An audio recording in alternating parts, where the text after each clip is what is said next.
Hey guys, this is Captain Frugal reporting for duty, and I'm going to give you the top and bottom 3 comics of the month of August 2nd, 2022.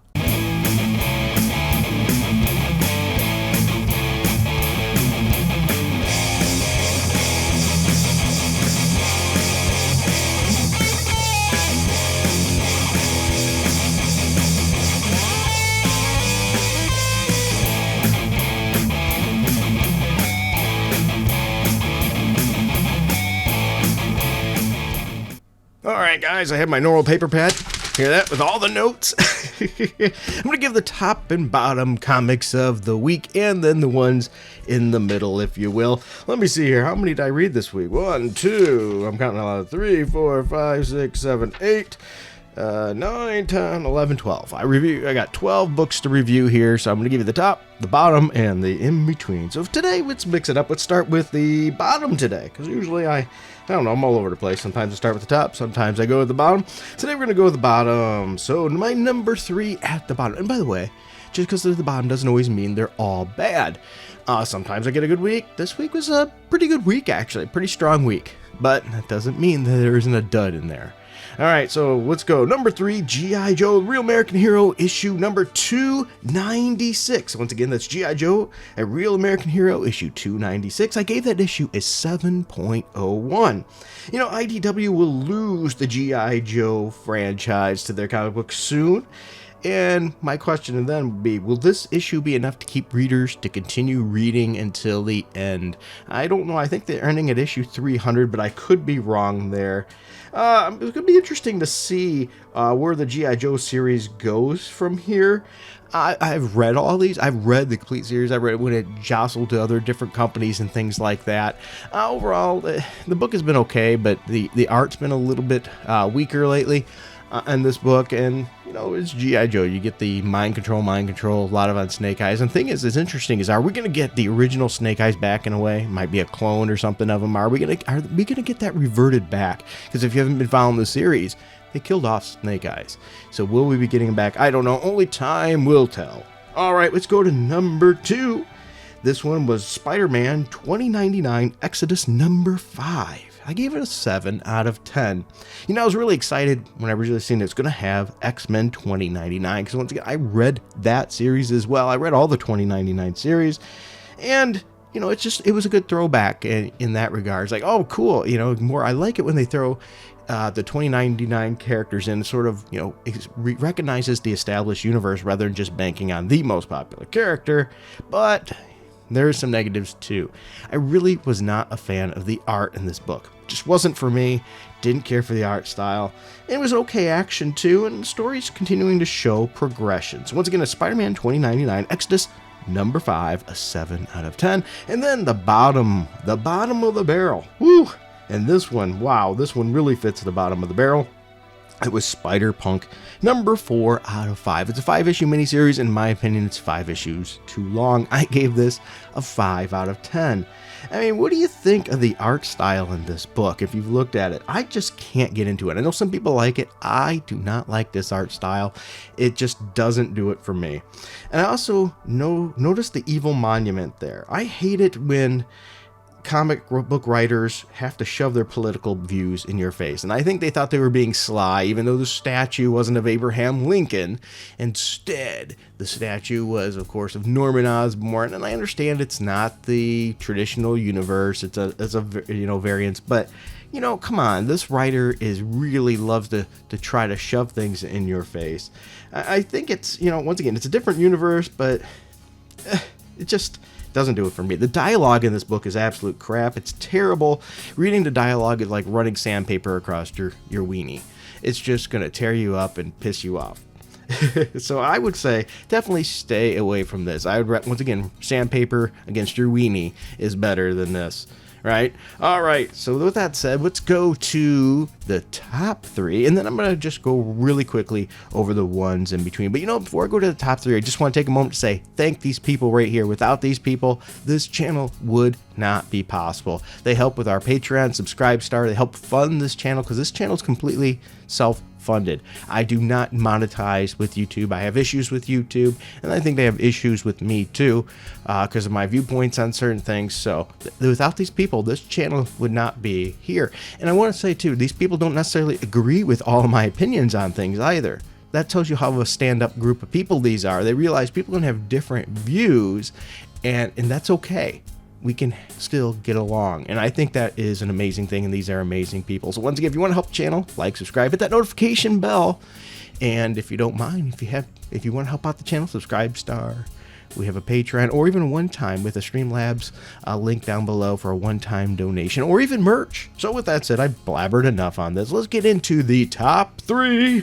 So here we go. My number 3 was DC vs. Vampires. Number 8, yeah, DC vs. Vampires. I know I've been really digging this series, so that's probably no surprise. This is number 8 out of 12, and so far this series continues to make me happy and not disappoint. I gave this issue a 7.21 out of 10.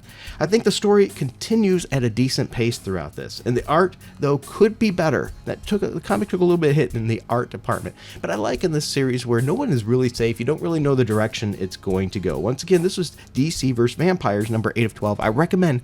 So far, this whole series has been good. All right.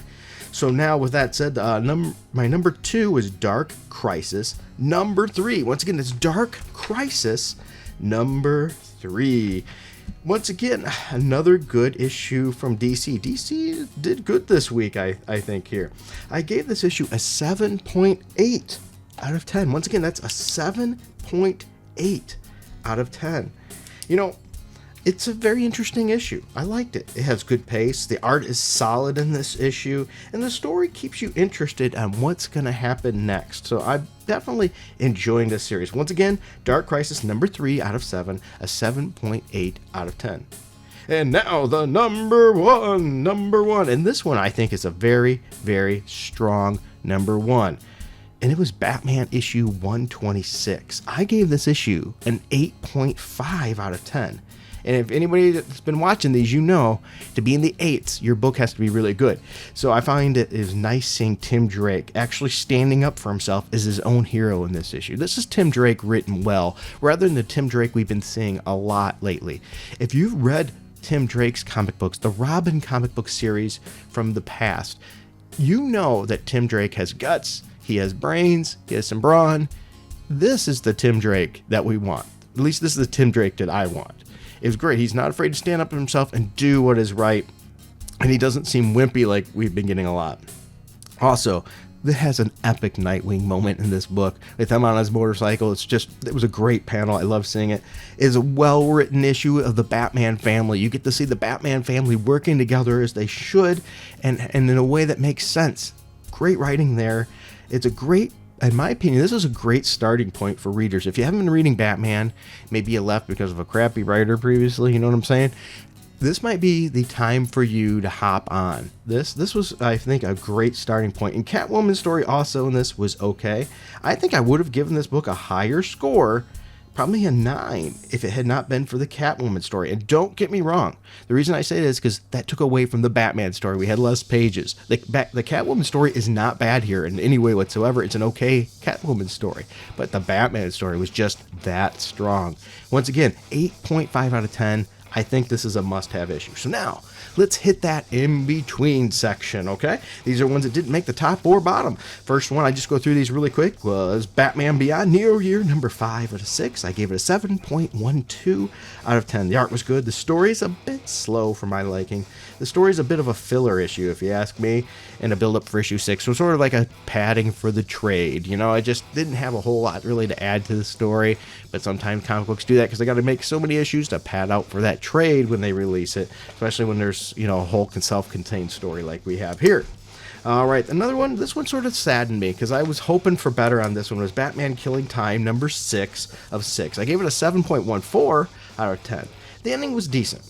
Okay, it was it, but it wasn't great. The writer did not stick the ending in on this one at all. The story was good overall, but the ending was a bit of a letdown for me. And the art was strong, so yeah, you know, it was okay. Not a bad series. I'm not saying don't go and pick it up all 6. It was pretty good if you're going to read all 6, but don't expect an epic ending.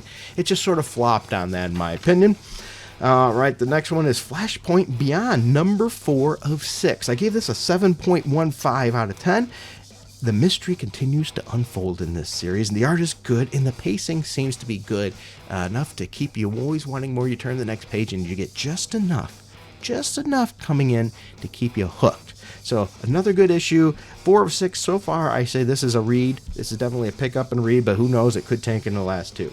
All right, the next one. This one's a little iffy here, so bear with me. And that's New Champion of Shazam, number 1 of 4. 4-issue miniseries. I gave it a 7.13 out of 10. Now, here's the thing. I like Mary. I like that character.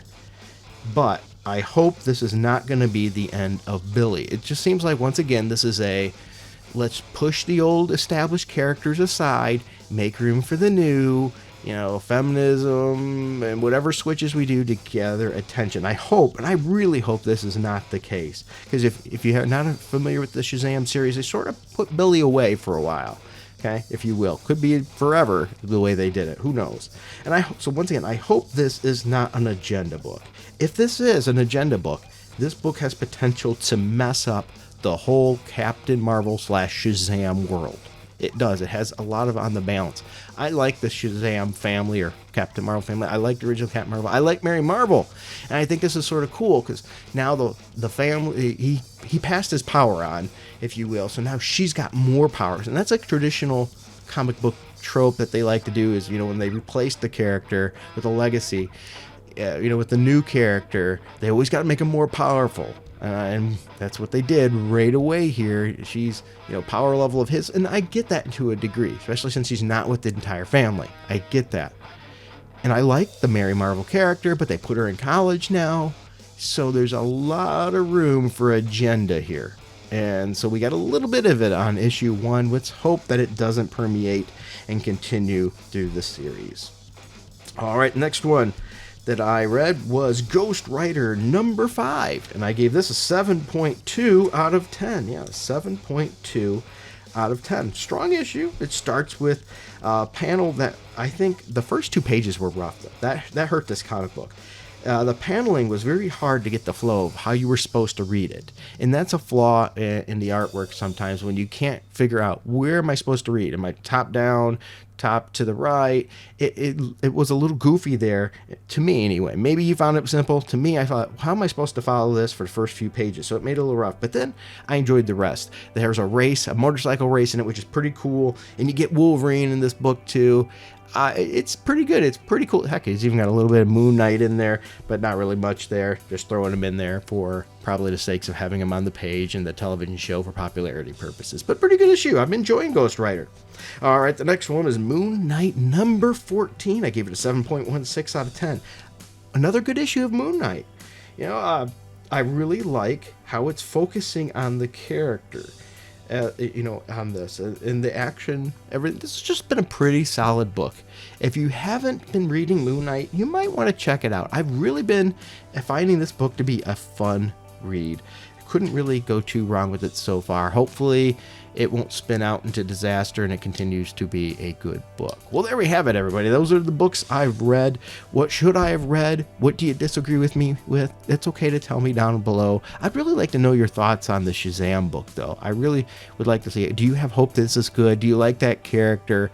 Or are you already afraid and left this one in the dust? All right, well, these are my opinions, not yours. Let me know yours below. I appreciate everything. I appreciate you. You are all amazing. Take care, everybody. Until next time, keep it frugal.